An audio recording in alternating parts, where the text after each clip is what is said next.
되리. 할렐루야. 우리 하나님께 영광 올립니다. 아멘.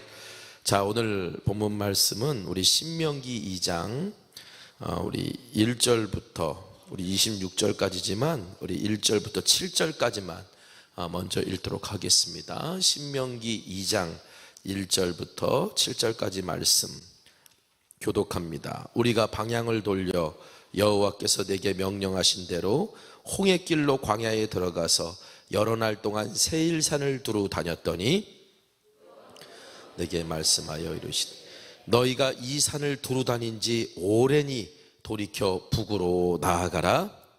너는 또 백성에게 명령하여 이르기를 너희는 세일에 거주하는 너희 동족 에소의 자손이 사는 지역으로 지날진대 그들이 너희를 두려워하리니 너희는 스스로 깊이 삼가고 그들과 다투지 말라. 그들의 땅은 한 발자국도 너희에게 주지 아니하리니 이는 내가 세일산을 에서에게 기업으로 주었음이라.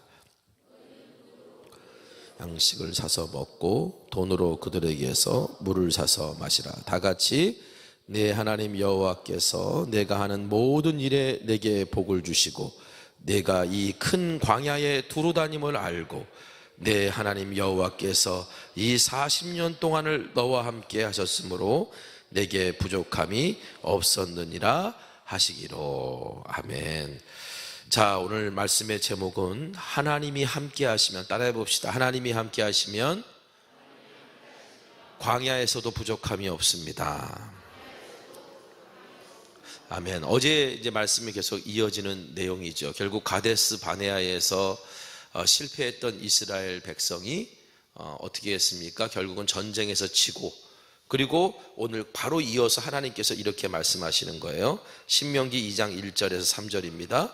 우리가 방향을 돌려 여호와께서 내게 명령하신 대로 홍해길로 광야에 들어가서 여러 날 동안 세일산을 두루 다녔더니 여호와께서 내게 말씀하여 이르시되 너희가 이 산을 두루 다닌 지 오래니 돌이켜 북으로 나아가라. 자, 여기서 이제 홍해길로 해가지고 광야로 들어가라. 그래서 가데스 바네아에서부터 시작해서 그 여러 날 동안 이제 그 세일산까지의 과정, 이 정확한 지역이 어딘지는 정확하진 않아요. 그런데 중요한 것은 호렙산에서 가데스 바네아로 왔던 그 광야는 아니에요. 이제 에돔과 모압의 경계선에 있는 그 광야 같은데 그곳에서 여러 날 동안 이제 다녔다는 거예요. 그 여러 날, 그 여러 날이 날이라기보다는 해라고 말하는 게 좋아요. 여러 해 동안. 몇 년일까요? 정확히 말하면 38년이에요. 지금 38년 동안 이스라엘 백성이 바로 그 가데스 바네아에서 세일산까지 이뤄지는 그 길, 에돔과 모압의 경계선 그쪽에서 이제 왔다 갔다 하면서 그러면서 거기서 광야 생활을 했다는 거예요. 그런데 하나님께서 어느 날 모세에게 말씀하십니다. 뭐라고 말씀하시냐면 너희가 이 산을 다 두루 다닌 지 오래니. 여러분, 오늘 저와 여러분에게도 그날이 올 줄 믿습니다. 무슨 날이에요? 무슨 날이 와야 돼요? 끝나는 날, 광야가 끝나는 날, 이제 훈련이 끝나는 날, 이제 새로운 단계로 나아가는 날, 그 날이 왔다라는 거예요. 여러분, 하나님의 때는요, 하나님의 때는 우리가 방향을 돌이켜서 하나님 명령에 순종할 때, 그때 하나님의 때가 있어요. 그때 하나님께서 이제 북쪽으로 올라가라, 이제는 광야에서 나가라 라고 명령하실 때가 있다라고 하는 거예요. 중요한 것은 우리가 회개하고 돌이키는 건데, 여러분, 회개라는 게 우는 것으로 끝나면 안 되죠. 우는 것으로 끝나면 안 돼요. 이스라엘 백성이 가나안 정복 전쟁을 펼칠 때 아이성에서 대패를 합니다. 아이성에서 패배를 하고 난 다음에 도망친 다음에 보김이라는 곳에서 막 울어요. 그때 하나님의 사자가 와가지고 막 이제 메시지를 던지거든요. 근데 그들이 막 울다가 어디로 가냐면 우는 곳으로 끝나지 않고 길갈이라는 곳으로 돌아가요. 길갈. 어떻게 보면 죄를 굴려버리는 곳, 우리의 부정한 것들, 하나님의 백성답지 못한 것을 벗어버리는 그 길갈로 돌아가서 거기서 다시 재정비를 합니다. 그리고 다시 올라가요.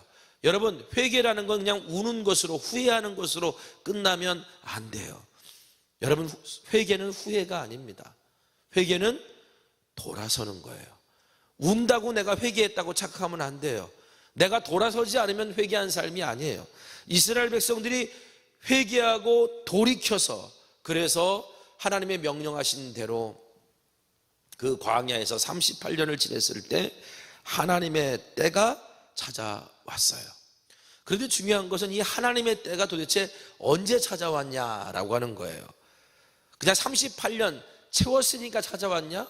자, 성경을 보면요, 이런 표현이 나옵니다. 신명기 2장 13절 14절 우리 한번 같이 읽어볼게요. 자, 시작. 이제 너희는 일어나서 세렛 시내를 건너가라 하시기로 우리가 세렛 시내를 건넜으니 가데스 바네아에서 떠나 세렛 시내를 건너기까지 38년 동안이라. 이때에는 그 시대의 모든 군인들이 여호와께서 그들에게 맹세하신 대로 진영 중에서 다 멸망하였나니. 자, 광야를 이제 끝나고 세렛 시내를 건너서 모압 지경으로 들어가는 그때인데, 그때가 어떤 때였냐라고 성경에 말하고 있냐면 군인들이 다 죽었을 때다라는 거죠. 여기서 말하는 군인은 누구를 말하는 걸까요? 출애굽 세대의 20세 이상이 된 남자들을 의미하는 거예요. 출애굽 세대 그 시대에 책임을 지고 하나님의 말씀대로 싸움터에 나가고 하나님 말씀대로 살아야 됐고, 이곳저곳에서 리더의 역할을 감당하고 가장의 역할을 감당하고 그리고 어른의 역할을 감당했던 모든 사람들이에요. 그들이 다 죽고 나니까 하나님의 때가 왔다라는 얘기예요. 그들이 다 죽고 나니까, 불순종한 세대가 광야에서 다 죽고 나니까, 여러분, 결국은 출애굽 세대와 광야 세대가 이 세례 시내가를 통해서 나눠지는데, 이 출애굽 세대는 뭘 의미하는 거냐면 옛사람을 의미하는 거예요. 우리의 옛사람. 그리고 광야 세대는 뭘 의미하는 거냐면 새사람을 의미하는 거예요. 결국은 출애굽 세대가 우리에게 옛사람이라고 한다면 우리가 새사람을 입는 사람이 되기 위해서는 옛사람이 죽어야 되는 거예요. 옛사람이 죽어야 새사람을 입는 거예요. 근데 옛사람은 어디서 죽느냐? 광야에서 죽는 거예요. 하나님만 전적으로 의지하며 살 수밖에 없는 그 광야에서, 하나님만 바라보며 살 수밖에 없는 그 광야에서 옛사람은 죽는 거예요. 그 인생의 광야에서 내가 낮아지고 겸손해져서 이제 하나님이 인도하신 대로 살아가는 삶을 살아갈 때 우리가 비로소 옛사람을 벗어버리고 그리스도의 옷을 입은 새 사람으로 나아갈 수 있는 겁니다. 자, 우리 신명기 2장 4절에서 5절 한번 읽어볼까요? 같이 읽겠습니다. 시작. 너는 또 백성에게 명령하여 이르기를 너희는 세일에 거주하는 너희 동족에서의 자손이 사는 지역으로 지날진대 그들이 너희를 두려워하리니 너희는 스스로 깊이 삼가고 그들과 다투지 말라. 그들의 땅은 한 발자국도 너희에게 주지 아니하리니 이는 내가 세일산을 에서에게 기업으로 주었습니다. 자, 이제 새 사람을 입은 사람들, 어떻게 보면 이제 하나님의 말씀 앞에 약속의 땅으로 행진해야 될 이 광야 세대들에게 하나님 주신 명령이 있었어요. 그 명령은 뭐냐면 너희가 이제 가나안 땅으로 들어가는 길로 나아갈진데 그 주변에 에서의 자손들이 살고 있는 에돔 족속들이 사는 땅이 있다. 그런데 그 땅을 너희들은 단 한 발자국도 침범하지 말아라. 그들과 다투지도 말고 싸우지도 말고, 그리고 무엇보다도 그들에게 먹을 것과 물을 혹시 얻으려면 돈을 주고 살아. 이렇게 하나님이 명령하셔요. 이 신명기 2장에는요 광야를 지나가는데, 이제는 약속의 땅을 향해 이제 새로운 세대가 광야를 지나가는데 지나가야 할 곳과 싸워야 될 것을 하나님이 분명하게 규정해 주십니다. 지나가야 될 것과 싸워야 될 것. 자, 지나가야 될 것은 어디냐? 그리고 화평하게 서로 싸우지 않고 화평하게 하면서 그들의 기업을 뺏으려고 하지도 말고 그들의 기업을 탐내지도 말고 그게 지나가야 될 것이 어디냐면 에서와 모압 땅이었어요. 에돔은 에서의 자손이죠. 에서의 자손. 그리고 모압은 롯의 자손들이에요. 그러니까 근데 여기 성경에 보면 어떤 표현을 쓰냐면 이들에게 하나님이 다 기업을 주셨다고 그랬어요. 이들에게도 내가 기업을 줬다. 그러니까 이들이 비록 하나님이 선택한 선민은 아닐지 모르지만 이들에게도 내가 기업을 준 것이 있으니 너희는 건드리지 마라. 이런 모든 것을 다 가지라고 그러시지 않았어요, 하나님은. 오히려 이들 가운데 지나가면서 오늘 이들에게 제가 생각해 봤어요. 오늘 말씀을 읽으면서 야, 에돔 사람들은 대박 났겠다. 왜냐하면 그 많은 사람들이 지나가면서 물을 사고 먹을 거를 사고 그랬으니 그 이스라엘 행진이 지나갈 때 그 에돔 지역에 살고 있던 사람들은 부자 됐겠다는 생각이 들었어요. 그 많은 사람들이 그것을 얻고 살려고 했으니 보세요. 그러면 그들이 지나가는 그 발걸음이 싫었겠습니까? 아니었겠죠. 여러분, 하나님이 왜 이런 명령을 내리셨을까? 일단 에돔과 모압은 하나님이 주신 기업이야. 그들의 땅을 넘보지 마. 다시 말하면 너희들이 얻을 것이 있고 너희들이 가질 것이 있고 너희들이 갖지 말아야 될 것이 있다는 거예요. 여러분, 사람이 욕심이 뭐예요? 내가 갖지 말아야 될 것을 가지려고 하는 게 욕심이잖아요. 내가 누리지 말아야 될 것을 내가 더 누리려고 하는 게 그게 탐욕이고 욕심이잖아요. 어떻게 보면 이스라엘 군대가 얼마든지 에돔과 모압을 점령할 수도 있었을 거예요. 그런데 하나님의 명령 따라 그들은 다투지 않고 싸우지 않고 오히려 또 민수기 같은 데 보면 오히려 삥 돌아가죠. 하나님의 명령이라면 돌아갈 수도 있어야 되는 거고요. 하나님의 명령이라면 참을 수도 있어야 되는 거고요. 그걸 통해서 하나님께서는 이스라엘 백성들에게 거룩한 제사장 나라가 되는 게 뭔지, 주변 민족들에게 어떻게 복이 되는지, 여러분, 그리스도인들이 이 땅에 살아가면서 주변 사람들에게 복이 되고요, 예수님 말씀하신 것처럼 화평케 하는 사람들이 하나님의 자녀가 되고 하나님의 아들이라 불림 받을 것이라고 하는 그 말씀이 오늘 우리 그리스도인들의 삶을 통해서도 이루어져야 될 줄 믿습니다. 오늘 우리는 화평케 하는 존재들이 돼야 돼요. 세상에서 분란을 일으키고 싸움을 만들어내는 사람들이 아니라고 하는 거예요.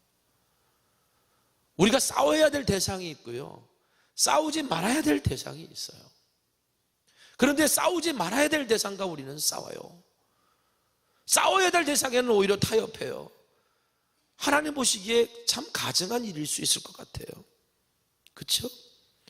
여러분, 하나님께서 싸우라고 한 대상은 나중에 말씀드리겠습니다만 내일 더 구체적으로 얘기하죠. 이제 아모리의 헤스본 왕 아모리 왕 시온, 아모리 족속 시온입니다. 그러니까 이들은 뭐냐면 가나안 족속이에요. 가나안의 문화, 이스라엘 민족을 끊임없이 괴롭히고 불순종하게 만들었던 게 뭐냐면 가나안의 문화예요. 가나안의 문화. 우리 이사야 목사님이 신명기 강의할 때 우리 그때 갑자기 이거 파워포인트가 막 꼬이면서 이제 그 영상에 나가질 않았잖아요. 내가 보면서 그 뒤에 뭐가 있는데? 라고 이렇게 물었더니 그 뒤에 이제 사실은 뭐 얘기할 게 하나 있었는데 이 얘기를 못했다 그러더라고요. 그래서 그 얘기가 뭐냐면 고대의 어떤 하나의 이스라엘 시대 때의 문서가 하나가 발견이 됐어요. 그림하고. 그런데 그 그림에 뭐라고 써 있냐면 야훼와 바알을 그의 부인 아세라를 찬양할지어다. 이스라엘 문헌에 야훼와 그의 부인 아세라를 찬양할지어다, 이런 문구가 써 있다는 그 문헌이 발견된 거예요. 그러니까 발칵 뒤집힌 겁니다. 도대체 이게 뭐야? 여러분, 아세라의 남편은 누구죠? 바알이에요. 그런데 야훼가 가나안 땅에 들어가서 바알을 잡아버렸잖아요. 그래가지고 바알을 잡아버리고 이제는 아세라의 남편이 됐다는 얘기지. 근데 결국 이게 뭘 얘기해 주는 거냐면요, 이스라엘 백성들이 가나안 땅에 들어가서 종교가 혼합됐다는 거예요. 이미 우리 성경을 보면 그런 얘기들 많이 나오잖아요. 하나님을 섬기지 않고 바알을 섬긴 게 아니에요. 하나님도 섬기고 바알도 섬긴 거예요. 이게 이스라엘의 죄였어요. 하나님도 섬기고 바알도 섬겨요. 산당에 보면 하나님을 향한 단이 있고요, 바알을 향한 단이 있어요. 두 개의 단이 놓여져 있어요. 아니, 어떻게 하나님의 백성이 두 단을 세우고서 다른 신도 함께 섬길 수 있냐? 그때는 이스라엘 백성도 할 말이 있죠. 아유, 무슨 소리 하시는 거예요? 하나님을 섬기는 단이요, 바알을 섬기는 단보다 훨씬 커요. 그들은 그렇게 변명하는 거예요. 아유, 야훼가요 바알을 쫓아내고요 아세라를 신부로 삼았으니까 이긴 거 아니에요. 그들 그 시대, 그 고대 근동 지역에 살고 있었던 사람들의 신관입니다. 신관. 그런데 하나님은 그것을 철저하게 하지 말라 하시죠. 가나안 족속들이 특별히 그것이 심했고 그 문화가 심했기 때문에 그 가나안 땅에서 그 문화의 도전 앞에 이스라엘 백성들이 싸워 이겨야 되는 것들이 있었어요. 그러니까 그런 족속들과는 싸워야 됐지만 그래도 하나님께서 기업을 주신 족속들, 이스라엘과는 좀 떨어져 사는 족속들을 당해선 하나님께서 그들에게 복이 되라 하셨어요. 여러분, 하나님이 궁극적인 목적이 뭐예요? 그러면 싸우라 하신 거예요? 복이 되라 하신 거예요? 복이 되라 하신 거예요. 이스라엘을 하나님이 그렇게 부르신 거예요. 자, 그런데 이스라엘이 에돔과 모압 지역을 지나가게 하신 하나님의 또 다른 교훈이 있었습니다. 자, 신명기 2장 10절에서 12절 한번 볼까요? 자, 읽겠습니다. 자, 시작. 이전에는 에밈 사람이 거기 거주하였는데 아낙 족속 같이 강하고 많고 키가 크므로 그들을 아낙 족속과 같이 르바임이라 불렀으나 모압 사람들은 그들을 에밈이라 불렀으며 호리 사람도 세일에 거주하였는데 에서의 자손이 그들을 멸하고 그 땅에 거주하였으니 이스라엘이 여호와께서 주신 기업의 땅에서 행한 것과 같았느니라. 자, 이게 무슨 말입니까?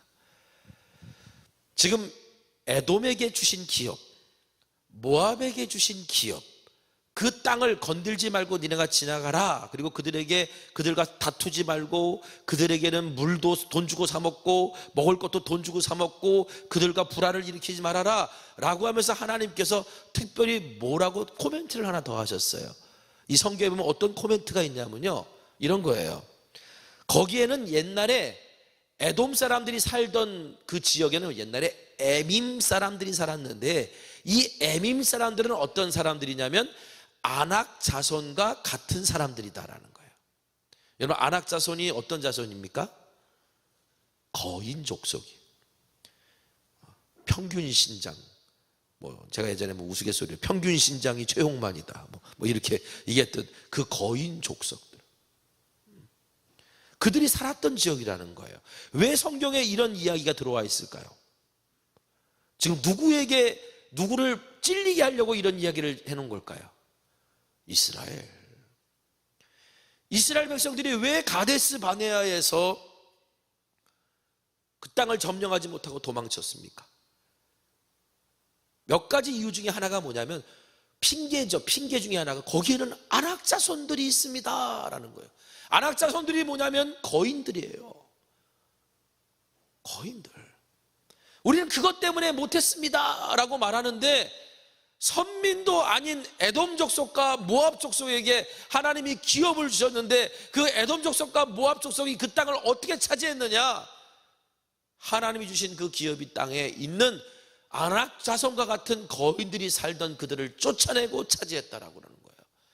여러분, 하나님의 선민도 아닌 사람들도 이렇게 자기에게 주신 것을 향해 자기에게 주어진 것을 얻으려고 용기를 보이고 헌신하고 그렇게 살아가는데 정작 하나님의 사람들, 하나님이 주신 많은 은혜를 누린 자들은 겁먹고 도망쳤으니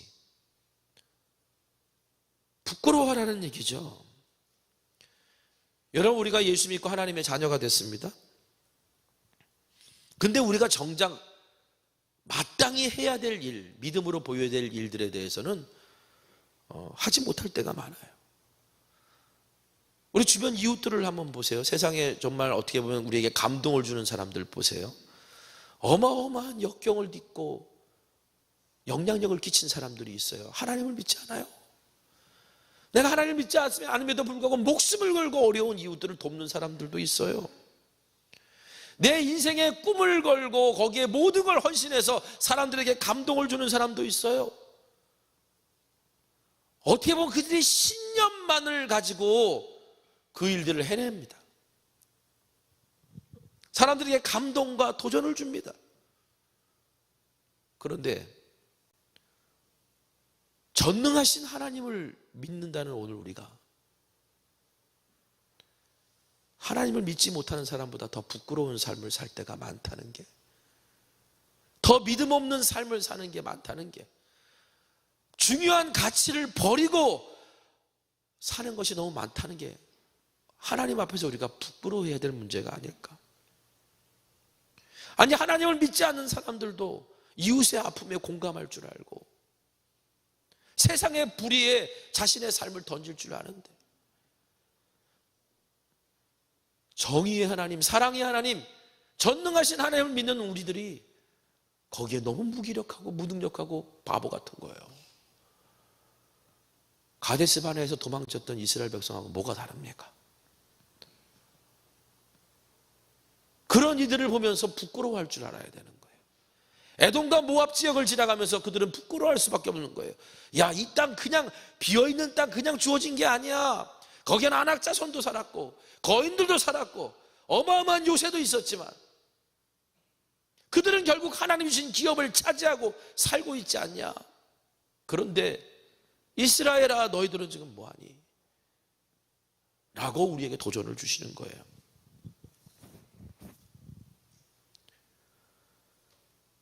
여러분, 앞서 말씀드렸던 것처럼 광야는 겸손히 지나가야 되는 곳이기도 하지만 믿음으로 싸우고 정복해야 될 것이기도 해요. 자, 우리 신명기 2장 24절 25절 한번 같이 읽겠습니다. 자, 시작. 너희는 일어나 행진하여 아르논 골짜기를 건너라. 내가 헤스본 왕 아모리 사람 시온과 그의 땅을 내 손에 넘겼은즉 이제 더불어 싸워서 그 땅을 차지하라. 오늘부터 내가 천하 만민이 너를 무서워하며 너를 두려워하게 하리니 그들이 내 명성을 듣고 떨며 너로 말미암아 근심하리라 하셨느니라. 아까 말씀드렸던 것처럼 어느 민족과는 싸우지 마라. 그런데 이 민족하고는 차지해라, 그 땅을 말씀하십니다. 물론 내일 보겠지만 하나님께서 그 아모리 왕 시온에게도 기회를 주시긴 하세요. 그런데 그들이 당연히 빚을 받아들이지 않죠.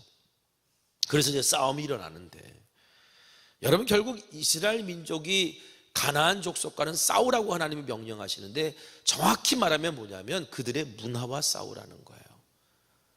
그들 안에 있는 죄와 싸우라는 거예요. 너희들이 그 땅에 들어가서 제사장 나라가 되고 복이 될진데 그들의 문화의 유혹에 넘어가면 안 된다는 거예요. 여러분, 하나님이 이스라엘 백성을 요단강을 건너서 가나안 땅에 집어넣으실 때 그때가 언제였냐면 보리를 추수할 때였습니다.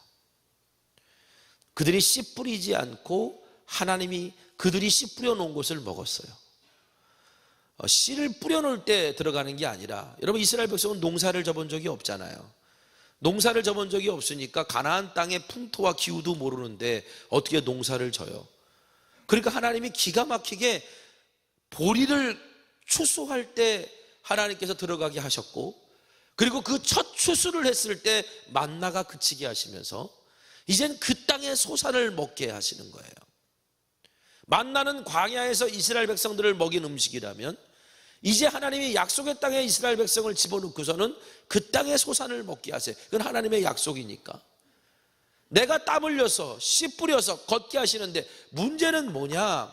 그 땅의 기후를 잘 모르고 농사를 안 져봤잖아요. 그러면 농사를 안 지면 누구한테 물어볼까요? 농사를 모르니까 누구한테 물어보겠어요? 저희 어머님이 농사를 요즘 잘 지시거든요. 정말 어떻게 보면 기가 막히게 잘 지세요.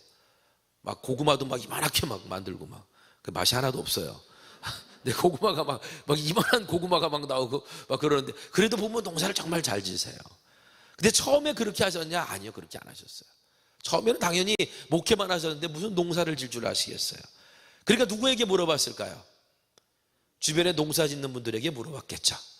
여기선 뭘 농사를 져야 되냐, 여긴 뭘 심어야 되냐, 어떤 걸 해야 잘 되냐, 비료는 뭘 써야 되냐, 언제 이것을 해야 되냐, 다 주변 사람들에게 물어보고 농사를 짓다 보니까 지금은 뭐 10년이 훌쩍 넘으니까 이제는 농사를 정말 잘 지세요. 여러분, 이스라엘 백성이 농사를 못 져요.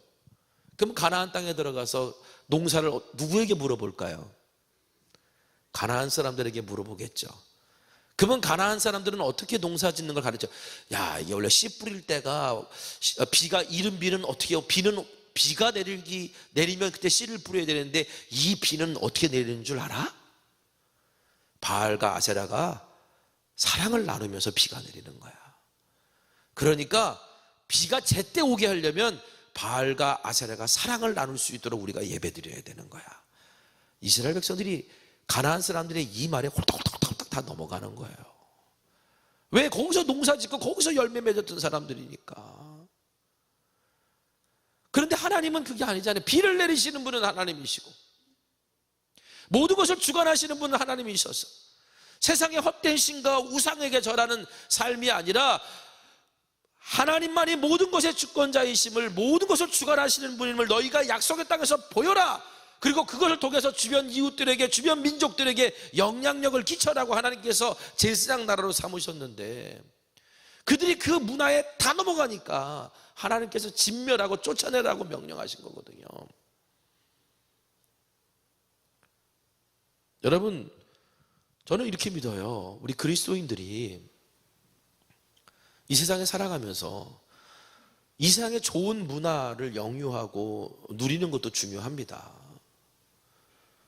그런데 정말 그리스도인들이 세상에 건강한 문화를 보여줘야 될 사명도 있는 거예요.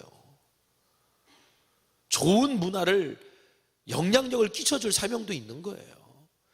복음이 들어갔을 때, 여러분, 이 나라 이 민족에 복음이 들어왔을 때 복음이 이 나라의 문화를 바꿔버렸잖아요.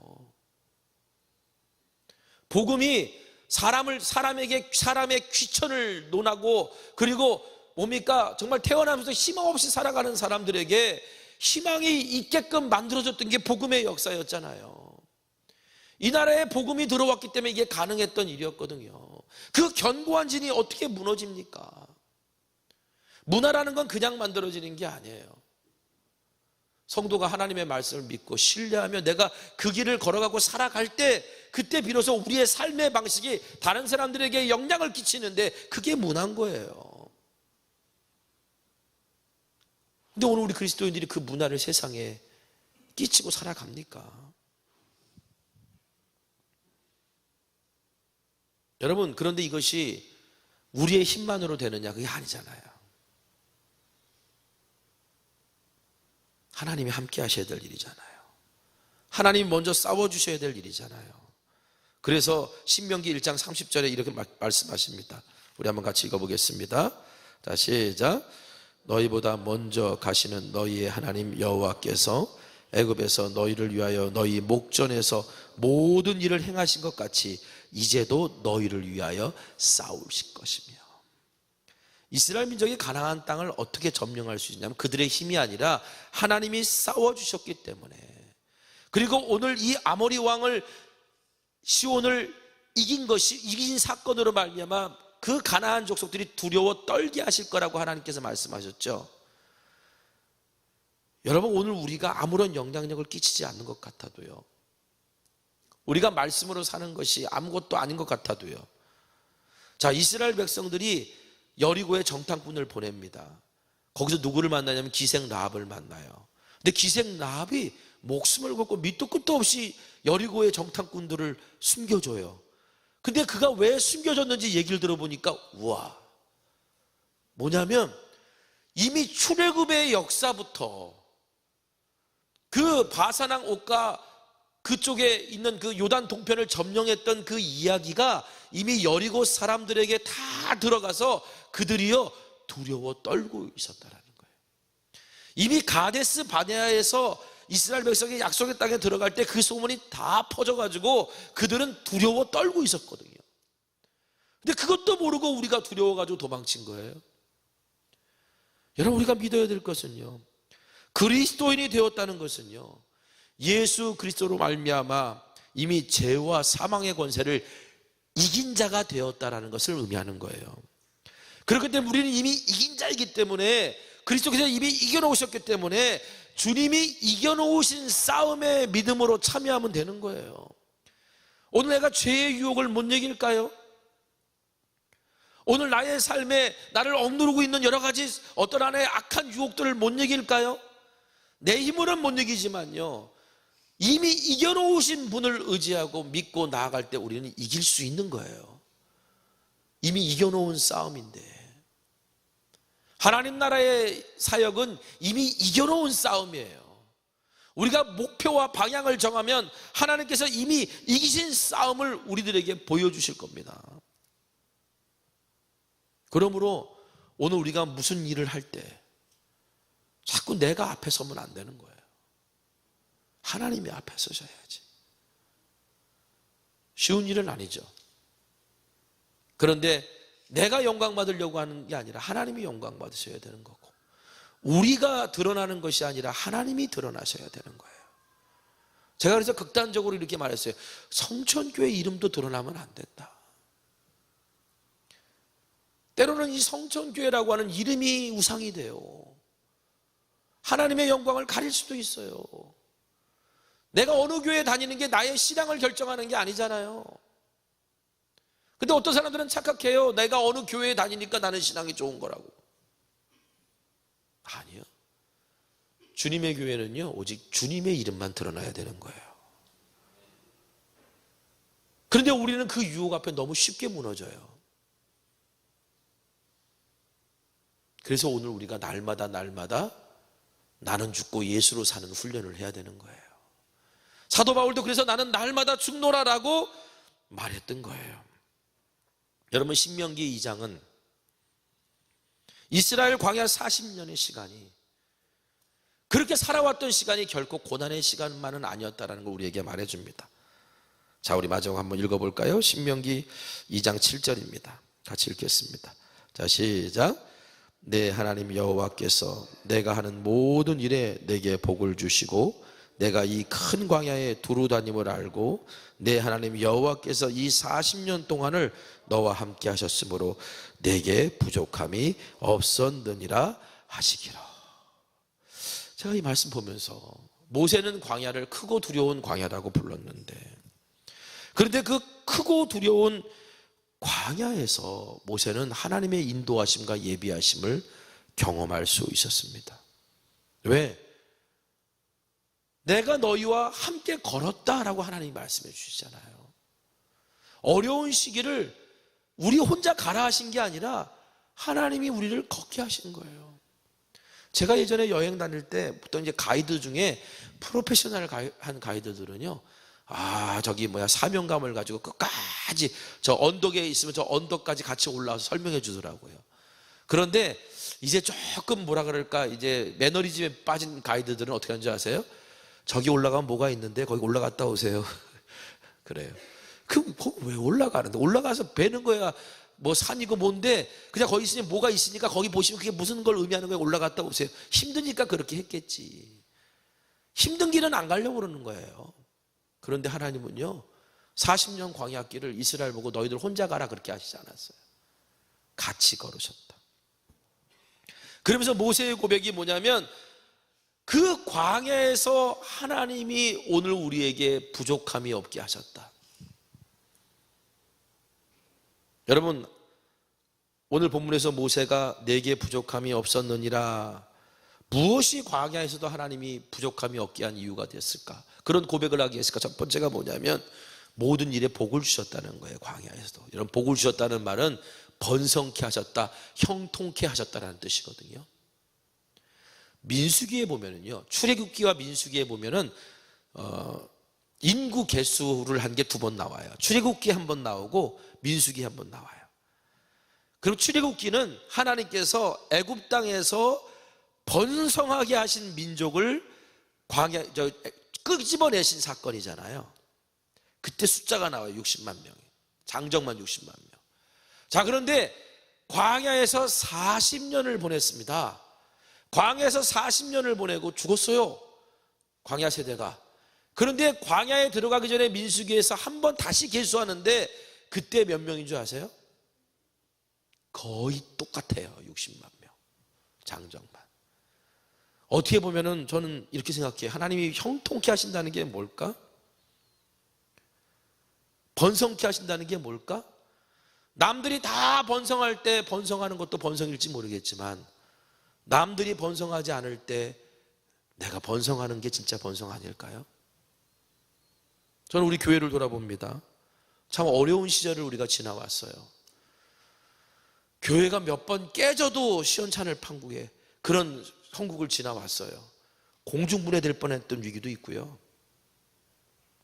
그런 상황 속에 교회가 지나왔는데 돌이켜보면 하나님은 우리 교회를 그 어려운 시절 속에 형통케 하셨어요. 여러분, 광야에서도 하나님은 우리를 부족함이 없게 인도하신 거예요. 여러분, 또한요, 하나님은 큰 광야에 두루 다님을 알고 계셨다라고 오늘 성경에 말해요. 뭐냐면 그 넓은 광야에서 막 다니는 그 길 속에서도 하나님은요 관심을 가져주셨다라는 거예요. 돌보셨다라는 거예요. 오늘 저와 여러분을 광야 같은 시간을 지나왔는데 하나님이 돌보시지 않으면 우리가 여기 있을 수 있었을까? 하나님이 돌보셨기 때문에 하나님은 우리에게 부족함이 없는 분이었어요. 마지막 세 번째는 뭐라고 말하냐면 40년 동안 함께 해주셨다라는 거예요. 여러분, 그 하나님이 오늘 우리와도 함께 하심을 믿으시기 바랍니다. 그걸 어떻게 확인합니까? 하나님이 함께 하심을 확인하는 방법이 있어요. 하나님의 말씀을 준행해 보는 거예요.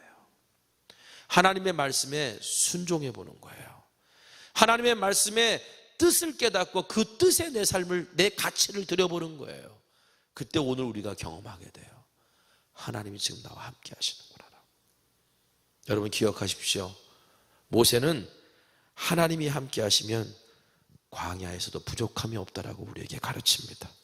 왜? 어디서든지 우리를 푸른 초장과 실만한 물가로 인도하실 수 있는 하나님이시기 때문에 오늘 저와 여러분의 삶 속에 바로 그 하나님을 만나고, 혹시 내가 광야 같은 삶을 살고 있다 할지라도 하나님의 때가 있는데 그 때는 바로 오늘 옛사람이 죽고 새사람이 일어날 때라는 것. 그 광야가 바로 나를 낮아지고 겸손하게 하셔서 하나님 앞에 서게 하는 시간이라는 것을 고백할 수 있는 저와 여러분 되시기를 간절히 소망합니다.